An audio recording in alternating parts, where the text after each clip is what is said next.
بسم اللہ الرحمن الرحیم۔ جو دوست احباب دیر تک سوتے رہتے ہیں ان کے لیے آج میں ایک چھوٹا سا واقعہ لے کر آئی ہوں۔ امید کرتی ہوں آپ کو پسند آئے گا اور آپ اسے زیادہ سے زیادہ شیئر کریں گے صدقہ جاریہ سمجھ کر۔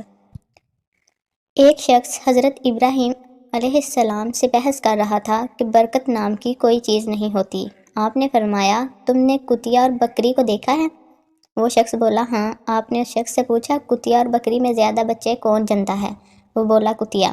آپ نے فرمایا، تمہیں بکریاں زیادہ نظر آتی ہیں یا کتے؟ وہ بولا، بکریاں۔ حضرت ابراہیم علیہ السلام فرماتے ہیں، حالانکہ بکریاں ذبح ہوتی ہیں مگر پھر بھی کم نہیں ہوتی، تو کیا یہ برکت نہیں ہے؟ اسی کا نام برکت ہے۔ پھر وہ شخص بولا، ایسا کیوں ہے کہ بکریوں میں برکت ہے اور کتوں میں نہیں؟ آپ فرماتے ہیں، بکریاں رات ہوتے ہی فوراً سو جاتی ہیں اور فجر سے پہلے اٹھ جاتی ہیں اور یہی نزول رحمت کا وقت ہوتا ہے، لہٰذا ان میں برکت حاصل ہوتی ہے، اور کتے رات بھر بھونکتے ہیں پھر فجر کے قریب سو جاتے ہیں، لہٰذا وہ رحمت و برکت سے محروم ہوتے ہیں۔